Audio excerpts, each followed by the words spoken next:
Thank you very much. No, it's again, it's a pleasure to speak on this topic of Aquinas on artifacts and artificial forms. It might seem a little bit odd to include this in a conversation on hylomorphism, because usually when people talk about hylomorphism, they often bracket the question of artifacts, and I'll say something about that in a minute. But I think it's an interesting and important topic, and one about which I think a lot of Thomists have misunderstood how Aquinas thinks about artifacts and art in general. And just an initial thing to say is, when we think of art, we often think of art in a museum, or when we think of artifacts, we think stuff dug up in the ground by archaeologists. For Aquinas, art and artifacts, I'll say more about this, are about anything produced by human person. So art is about the way in which we interact with the physical world and act with it and use it. And artifacts are a word. He has a word sort of like that in Latin, but particularly in philosophy, has come to be known for things produced by human beings. And oftentimes for Thomists, you get a strong contrast, and in one sense, rightly so, between what we would call a substance, the traditional thing that we focus on when talking about hylomorphism, and an artifact. And so for those of you who maybe have a Thomistic background, just as an initial puzzle, this glass that I'm holding here is made of glass. So, kind of a frustrating thing in English in a certain sense. And I ask you, is this a substance or an artifact? I think Aquinas has a very clear answer on this. And it was striking to me when I realized it. And it was striking, I think, to a lot of Thomists when they realized it too, because it's just not the way that we usually tend to think about it. So to get into this, what I'll share my screen here, and the plan I have to try to get across is it's definitely overambitious in one sense. I mean, this is enough content for a book, and so I'm going to try to kind of summarize a lot rather than dig into the details of little things Aquinas has to say. But I want to motivate why this question of artifacts is interesting, and in some senses has been difficult for recent readers and discussers of Aquinas. And then I want to dig into some of the sort of startling perhaps, or unfamiliar things that Aquinas has to say about art in general, then about art and artificial forms, and I'll focus on what I mean by that. When I first conceived of giving a talk like this a year ago, my goal was, well, I'll just end by giving an account of what a computer is or a smartphone is. That's not going to happen. We're not going to get that far. But I put that there just to say that I think if you actually understand how Aquinas really thinks what art and artifice is, we have the tools to apply that to all sorts of different topics that oftentimes Thomists don't think about or don't tend to think about questions in engineering, questions about what computers are, how they work, questions about how we design and produce physical objects for our use, and the role that natural philosophy and metaphysics has to offer to those kinds of conversations. So first, I want to dive into just some difficulties about artifacts. Again, in a sort of standard presentation, there are normal, simple examples of what natural substances are. To have a nature, nature is defined by Aristotle, and Aquinas takes this up as the principle of movement or rest in those things to which it belongs properly per se, and not as some concomitant attribute, per accidens. And the paradigm examples of natural things are substances. So often the examples we lean into are things like dogs or plants, individual trees or roses. And these are very good examples of substances. But it is often emphasized, well, while we're talking about that, we got to be careful, because not everything that we might point to or name do we want to say is natural. And not everything that we point to or name do we want to refer to as a substance. Not all physical things that we refer to do we want to talk about as having a nature in this sense.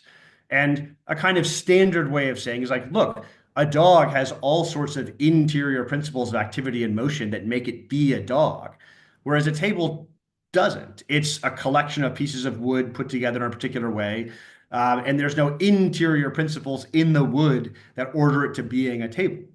And so there seems to be this fairly strong dichotomy between substances and artifacts or things produced by art.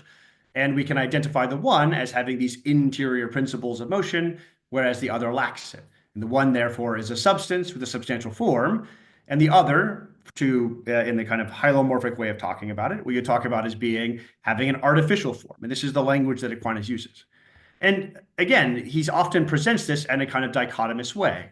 I'm not going to read through all of these quotes in detail, but just to highlight the kind of standard presentation for the De Principiis Natura. You have a statue made from bronze, and you can talk about the shape of the statue as being its form.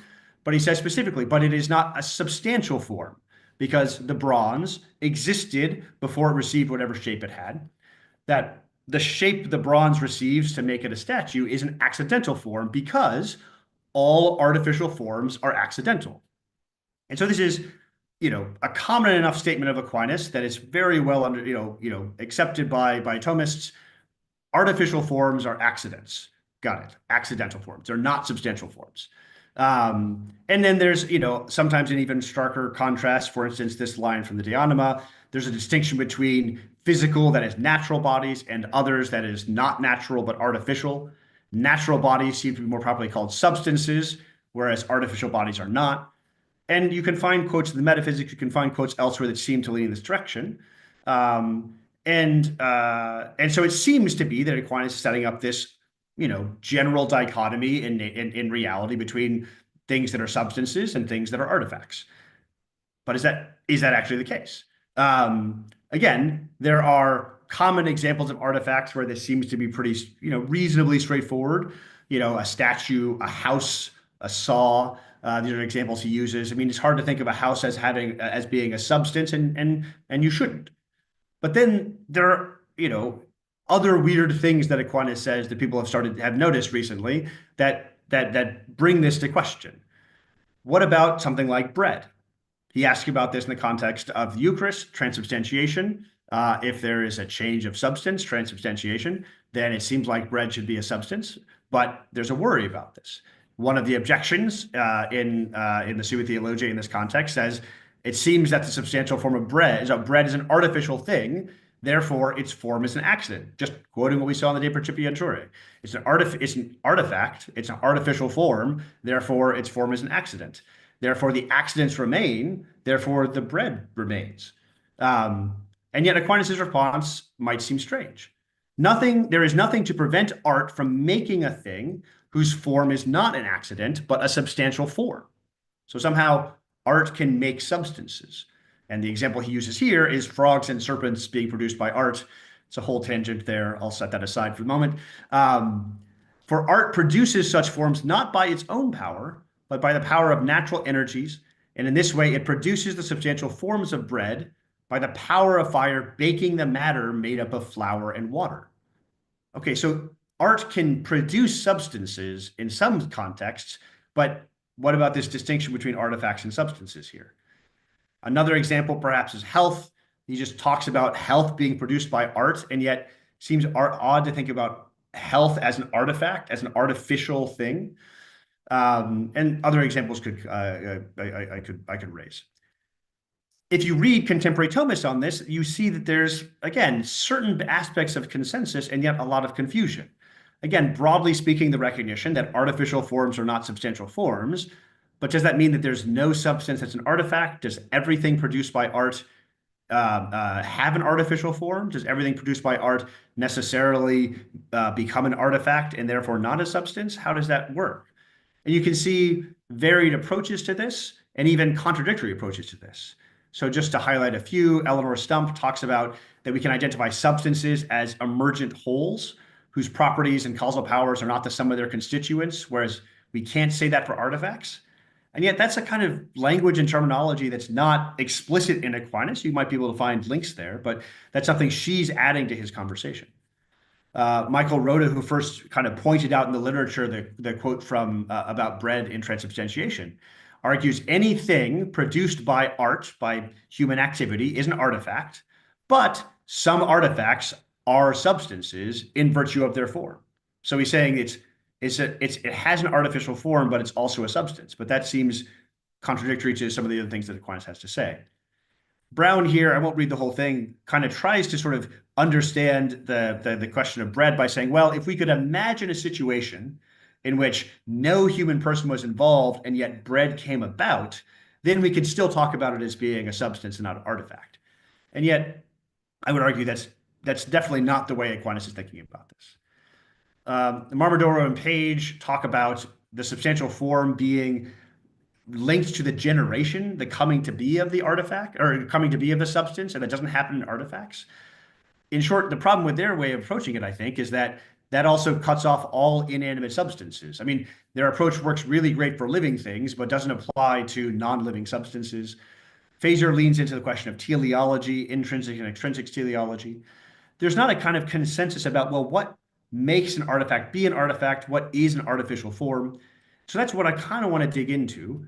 First, by looking at Aquinas on art in general, just general things he has to say about art.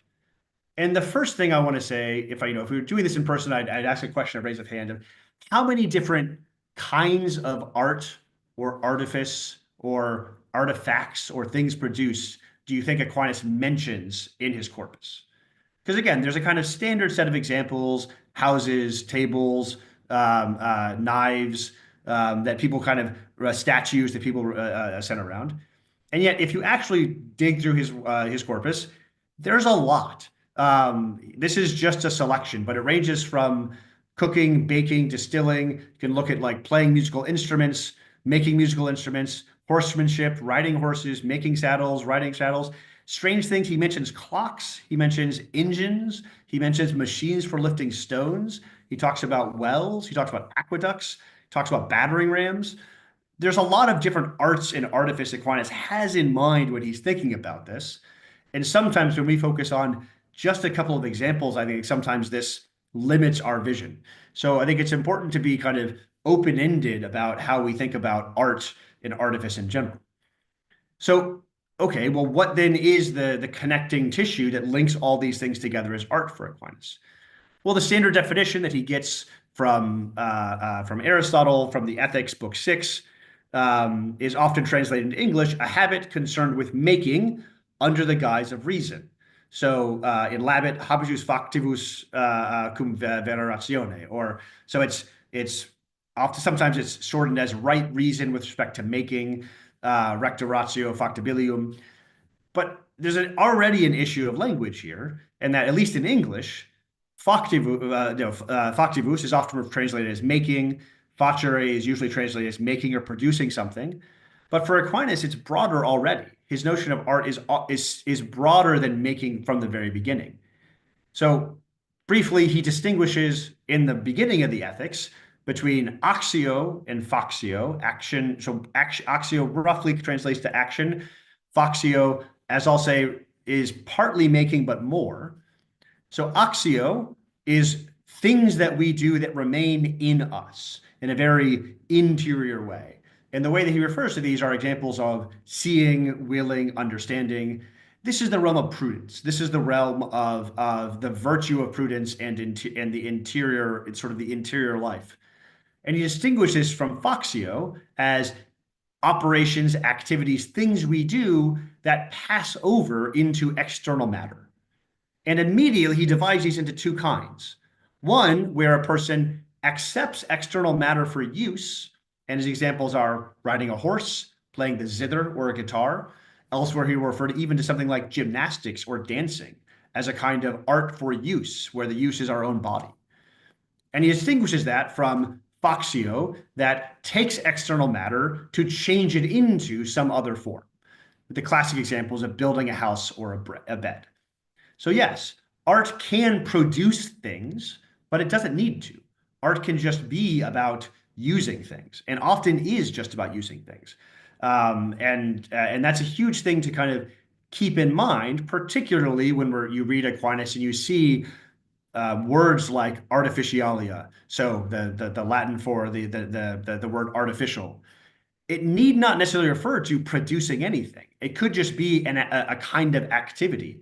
And there are lots of cases where the very word artificial is not referring to a physical product, but it's just referring to using things or acting with matter in a certain way. And a clear, kind of parallel to this is he often thinks about the liberal arts in the context of art and artifice, even though they don't actually go out into exterior matter. The liberal arts, classically understood as sort of mathematics and logic, arithmetic and geometry, as well as astronomy and music, they don't go out into matter, but they do produce something. Logic produces syllogisms. Music produces a song or poetry. And even astronomy produces particular calculations of the positions of stars. So his vision of art is much broader than is often recognized when we focus and jump immediately into thinking about tables and chairs and houses and stuff that's been made. So that's just a thing to keep in the background. And yet, most of the time that he does bring up art, it is to talk about things that have been produced, and often to contrast them with things that are not produced by art, that are purely natural. So now I want to shift into a conversation about art and artificial forms, and what is if substances are made what they are by substantial forms, what are these artificial forms that Aquinas refers to when he talks about things produced by art? And the first question I want to just clarify, because I think it's just not always recognized again when people read Aquinas, is, are there things produced by art that are just purely natural, have no artificial forms, should not, properly speaking, as themselves be called artificial in any context? And Aquinas thinks yes. And again, it's in one sense the most explicit reference he has to this shows up in strange places. This reference from the sentences is actually in the context of the resurrection of the body and questions about whether the resurrection is natural or not. But the principle he lays out is that when we talk about a motion, a kind of change, we can talk about it both in terms of its principle, what sort of starts or causes it, and where it ends up, its terminus. And there are certain changes, certain motions, where both the principle and the terminus are purely natural. And there, the motion as a whole just is simply natural for Aquinas. There are other motions where neither the principle nor the end, the terminus, are natural. And in those cases, did those in the opposite order, the motion is in no way natural. It's just a purely violent motion or a supernatural motion, perhaps. But there are motions where the principle is not natural, but the terminus, where you end up, is. And the very example he uses here, one of the examples, is an artificial case. The action of artifice that accelerates flowers and fruits by cutting the plant. So when a gardener, a horticulturalist cuts a plant in order to, speed up or make certain flowers grow faster or larger, or in a particular context, the result there is a purely natural flower. It's just that it has been assisted or influenced by art in some way. And so the motion, part of the process of the coming to be, was artificial. It involved artifice, the well thought out action on matter. But the result is a stable and natural end, a natural flower or natural fruit. So he thinks art can assist nature and produce natural outcomes without any artificial forms being involved or invoked. Medicine is a classic example of this. Medicine assists nature in the production of health. Agriculture, he thinks agriculture is an art. And we don't, like, just because we're deciding where to plant the seeds and when to plant them, the results are not artificial. Animal husbandry, producing new stocks and breeds of livestock or animals, would be another example of this. So things that are just, humans are involved in the process, but they are assisting nature and directing nature in a certain sense. But the result for Aquinas is purely natural. So then, what kinds of, if art can assist nature, doesn't always produce artificial forms, what then are these artificial forms? What kind of form is an artificial form? And again, Aquinas doesn't always bring this up, but when he does, he's very, very specific on this. An artificial form one proceeds from the conception of the artificer, so it has its origin in the mind of the artist, but in the thing itself, in what is produced, it is nothing, that should be nothing, not noting, nothing other than compositio, composition, ordo, order, and figura, shape. Composition, order, and shape. Then in this particular question, the Summa, talking about talismans and magical and claims about magical talismans and their powers, he says there cannot be any natural power towards acting due to the artificial form. Any power of acting is from the very natural matter that is involved in the artifact, not their shape, not the artificial form. And shape is not the sort of thing that can be a principle of natural action. So I want to look at these points in a certain sense in reverse, starting with the last one, to clarify what Aquinas is saying here. First, this idea that the powers of acting, the active and passive potencies and things, are not part of what he considers the artificial form, what is being given from the mind of the artist.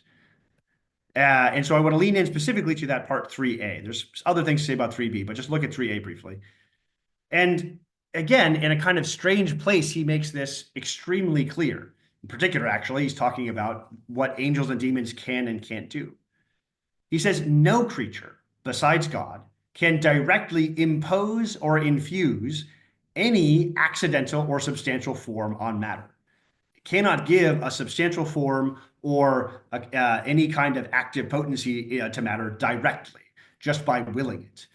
Angels and demons, by their proper power, can infuse, influere, no form into matter, neither accidental nor substantial, nor reduce any form into act, except by the support of the proper natural agent, just as an artificer cannot heat by his own proper power, but by the proper power of fire brought nearby.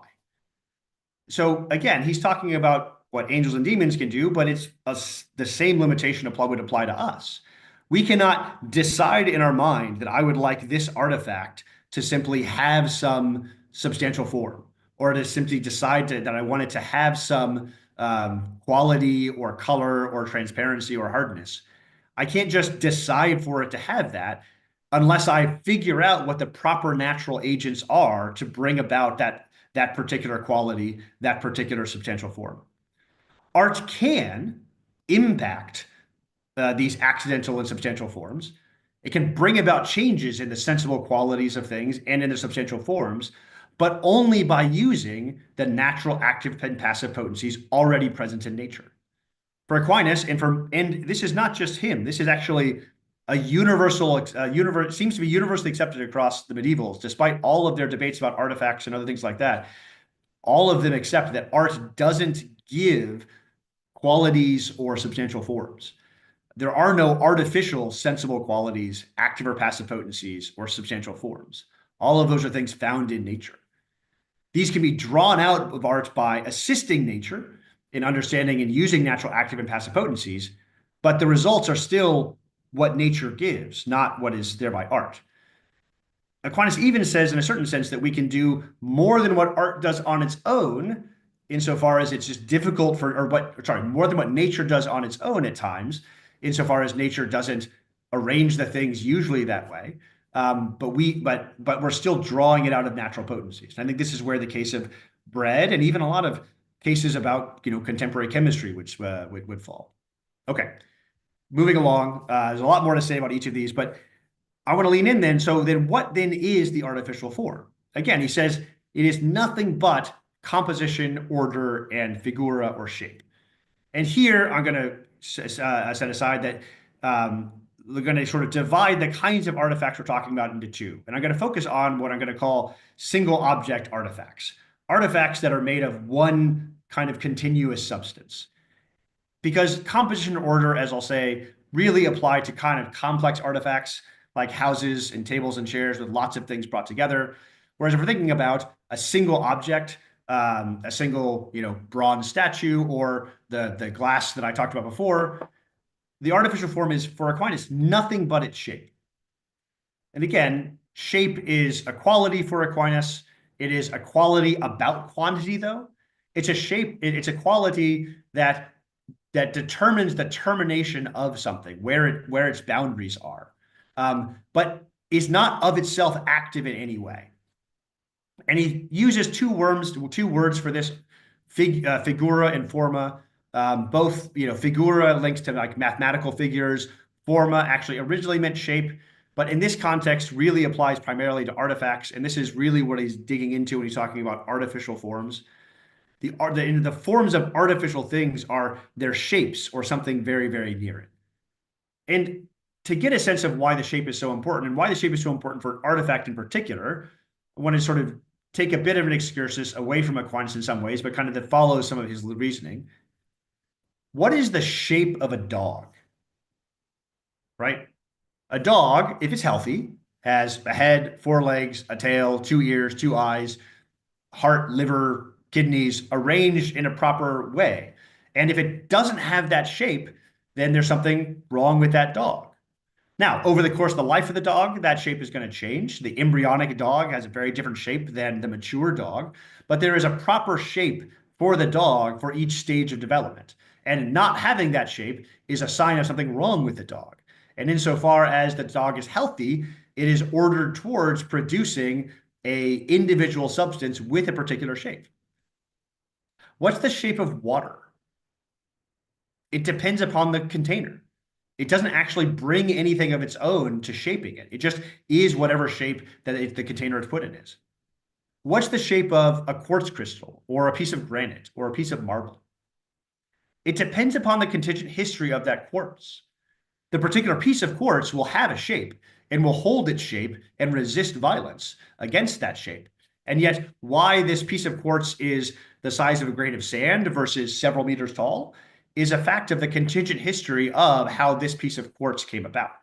Not about something about quartz itself that is driving quartz towards having this particular shape or that particular shape. Animals and plants, because of the arrangement of their organs, have proper shapes and sizes. A shape that the substantial form, or their soul in this case, naturally drives them towards and resists changes to. Inanimate things do not have a proper size and shape. And so there's nothing in the substantial form of quartz that drives it to being more likely to be, grain of sand size versus several meter size. It's external factors that lead into that. Yes, there are internal principles about why quartz crystal has a particular geometric structure that's different from diamond crystal and other things. So it's not to say that there aren't factors in that affect the shape, but the range of sizes and shapes that quartz can be is far beyond anything we would say about any living being. So, and this leans into a line that Aquinas has to say about artificial forms, that insofar as artificial forms are just the shape of a substance, the substance doesn't have a natural potency for or against any particular shape. It's neutral in a certain sense. And for this reason, the production of artificial things is not natural, as he says in this quote from the Physics. For even though the material principle is that which comes to be, that the material principle is open to receiving a shape, it does not have a natural potency for such a form, this particular shape or that particular shape. So this means then, stepping back to the first point, that the human being interacting with this inanimate piece of matter is, in a certain sense, unconstrained on how they might try to shape this piece of matter. Insofar as the inanimate substance doesn't have a proper shape, the artificer is nearly, again, kind of some physical limitations and knowing how to work with the matter you're dealing with, nearly unconstrained in how they can shape it, what artificial form to give it. Now, the matter or the substance that's being worked on is still of fundamental importance for the artifact. The artifact is not just about the artificial form for several reasons. One, the artificer must understand the kind of substance he's dealing with to know how it's going to react to different active and passive potencies, different violent acts, different kinds of the use of different instruments. So if you're going to shape a piece of wood, you do different things than if you're going to shape a piece of metal or a piece of glass or a piece of wax. And so you have to understand what kind of activities can bring about the different shapes. And so, and that, there's care that has to be done there. There's also care about, well, I'm not, generally speaking, and this is something I kind of glossed over briefly.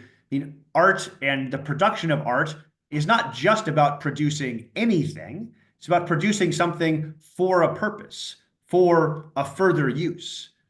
In that initial division we had between arts of use and arts of production, Aquinas actually then builds up these hierarchies between them and argues that almost all arts of production are actually ordered towards an art of use. We produce ships in order to sail them. We make saddles in order to ride horses. That most art, most products of art are for some particular use. And the use they have determines the kind of matter that's apt to receive, that's useful for that use. So what kind of matter is useful for the given kind of artificial form, the given kind of artifact they're intending to make? Again, a classic example Aquinas uses, a saw can only be made of certain kinds of matter. He argues iron, if it's actually going to cut wood. You can't make it out of wool or glass or ice.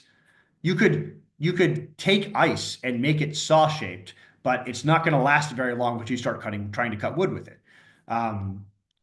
In an additional sense, the artificial form, in a certain sense, directs the natural active and passive potencies of the substance in order to make it the artifact, make it useful as the kind of artifact it is.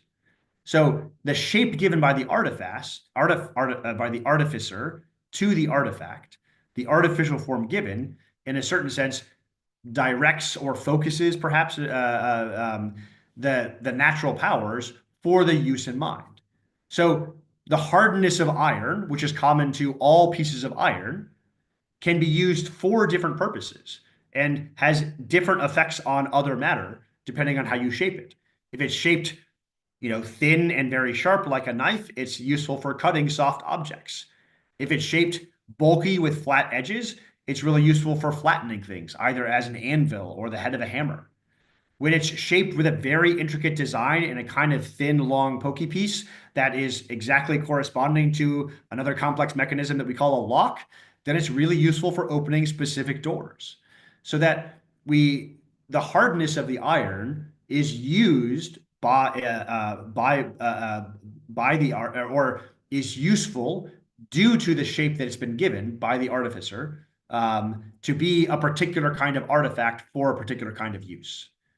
Okay, so this goes back to the question I kind of started with. So let's think about the iron key. Is the iron key an artifact or a substance? For Aquinas, it's both. Every single object artifact is both a substance by reason of a single substantial form that it has, and an artifact by reason of the particular shape, artificial form that the artificer has given to it. And we might name it either way. Insofar as we name it as a key, we're referring to the fact that it has a particular shape and is useful for opening particular locks. The fact that we name it as iron, we are referring to the natural potency for hardness, ability to be melted and changed. And so there's not actually this hard and fast dichotomy between artifacts and substances, but there is a difference between the artificial form and the substantial form. And one individual object can, and very often does, have both a substantial form and an artificial form. And they are different, doing different things. Okay. So I'm going to very briefly touch on the much more complicated, complex case of artifacts, of multi-object artifacts. In part just because getting into the details of this, get into some of the details around the Thomistic theory of relations, which I'll reference to briefly, but I'll try to kind of keep short. Again, going back to that definition, right? An artificial form of a complex artifact, of any artifact, is this compositio, ordo, and figura. Composition here, compositio, refers to the fixing together of pieces, such that they become one continuous thing. Ordo refers to order or the ordering towards, and again, ordo is a very deep and complex topic in Aquinas, but in this case, it refers to the idea that there is a particular kind of unity. We don't just haphazardly arrange the pieces, but there's a unity of order, a unity by which they are arranged for some particular purpose. And I'll say something more about that in a moment. And the shape, both the shape of the individual substances that go into the complex artifact, the bricks and wood that go into a house, the metal and plastic that go into a pen, the silicone and glass that go into silicone and glass and metal and lots of other things that go into a computer chip.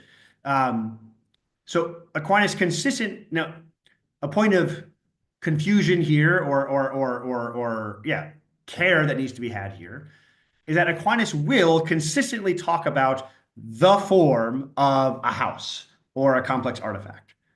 But ontologically speaking, in terms of his sort of metaphysics of how he understands accidents and accidental forms, no individual form, properly speaking, can exist in multiple substances.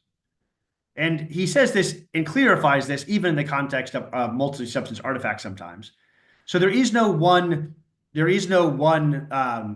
accidental form that somehow unifies the entire multi-object artifact. There is no form of house that is holding the house together. And yet, in completely other contexts, he's perfectly willing to talk about things that are ontologically multiple and yet have unity. And these are classically the unities of order.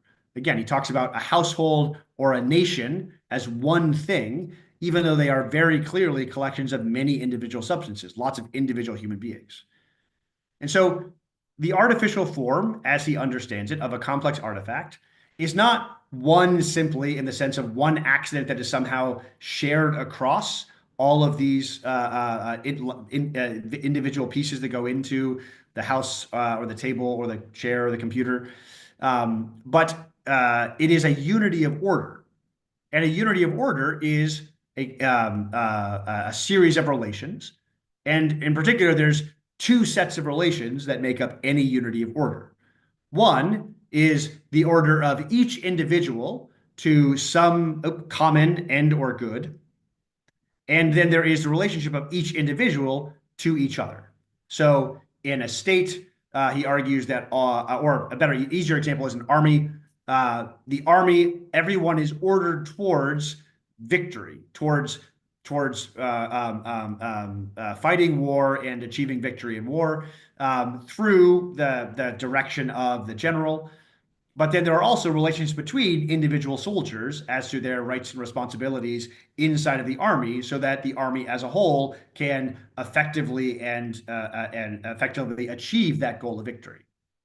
So if we specify this to the case of an artifact, then we're talking about how each individual substance in the artifact is related towards some intended future use of the artifact. The unifying principle of the artifact is what the artist intends the artifact to be used for. The house is to be lived in. It's part of the definition of what a house is, as Aquinas would say. But then there are also relations between the individual substances, one substance to another. And here, again, this gets into issues around the distinction between relations in Aquinas. That first set of relations are all logical relations because the thing that they are ordered towards doesn't exist yet, namely the actual use of the artifact. The house is a house whether someone's living in it or not. The key is a key whether or not it's ever opened the lock or ever will. The artifact is what it is whether or not it's being used. And yet, for those logical relationships to be true, they have to be grounded in real relations between the individual pieces. And these real relations are relations of holding or being held.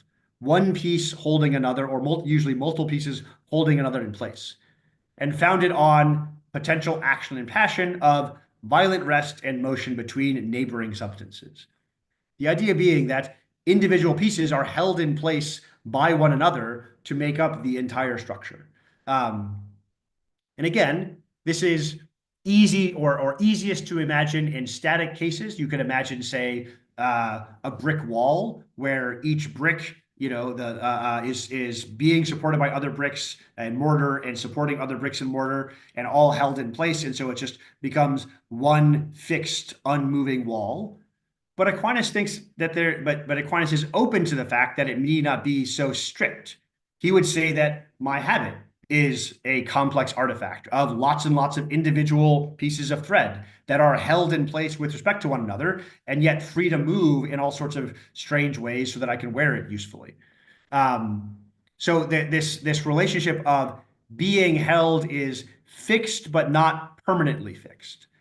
And this is important because Aquinas also, in a way that has not really been recognized in among a lot of Thomists, talks about motion in and complex motion of artifacts.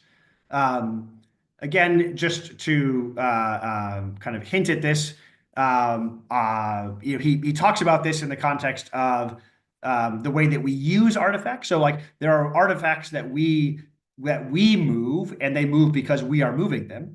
But there are artifacts that move because we design them so that they will move either when we move them or when we prepare them to be moved in a particular way. And the examples he uses here are clocks and works of human engineering. This is referenced in the Summa in the context of motion. So the way to understand this deeply, or in kind of broad sense, is that this violent rest, this holding together, need not be absolutely fixed in all cases. Certain pieces will be held together permanently or in a very strong sense, whereas other pieces might be held fixed in one direction or in one kind of frame or one kind of type with respect to one kind of motion, but not others, and allowed to freely move in in other directions. And then those pieces that are free to move then can be acted on either directly by human activity or by arranging the natural potencies of other pieces to move them in the proper way, such as the weight that swings down and launches a catapult or the water that drives a mill. And again, I just bring this up to say that when we think about artifacts, sometimes we imagine, okay, well, Aquinas lived in the Middle Ages. He's living in the 13th century. How much he's not dealing with computers and cars. He's not dealing with complex artifacts. He doesn't understand how absurdly complex engineering is.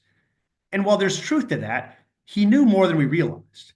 And I just bring this up just as a kind of side passing thing that so the reference to clocks is quite interesting because the first mechanical clocks are referenced being developed in Paris in the 1250s or so when he's around. This is an image of a complex water clock. On the left is an image of a complex water clock that was being shown to the King of France in Paris. And this illuminated manuscript is from the 1250s. There are also in the 1220s the first references to tread wheel cranes. These are basically like hamster wheels that people would walk in, but then could be used to lift heavy objects. And this is how this is how all kind of complex architecture was done. And Aquinas references machines that either throw or lift stones and people using them. So he is aware of kind of the complex motion possible in artifacts. And so any sort of vision of artifacts that doesn't open up to that, I think we need to be careful about. Okay. So to finish off, I've already gone a little long here. I'm not going to get into the sort of an argument for just account of this the smartphone, and there are a lot more details and points of reference to defend why Aquinas thinks these things. But if I could sort of just list off some of the key conclusions that I've mentioned to finish off here, it's the key idea I want to get across is that art is a much bigger category than we often give Aquinas credit for, and art incorporates a lot of what we would refer to as engineering and architecture. And Aquinas is open to very complex kinds of engineering and architecture as possibilities, even if he doesn't dig into the details of how to describe those. But I think the principles he gives us actually give us opportunity to wrestle with those complex kinds of engineering very, very deeply. And in a way that doesn't cause artifacts to somehow be completely other than nature, but that we as artificers step in where nature doesn't constrain things and add constraints so that natural things become useful for us. Where nature doesn't shape a particular object, we give it a shape that's useful for us. Where nature doesn't bind together things in a particular way, we bind them together so that they become useful for us in a helpful way. So I'll stop there and leave it open for questions. Thank you very much for your time.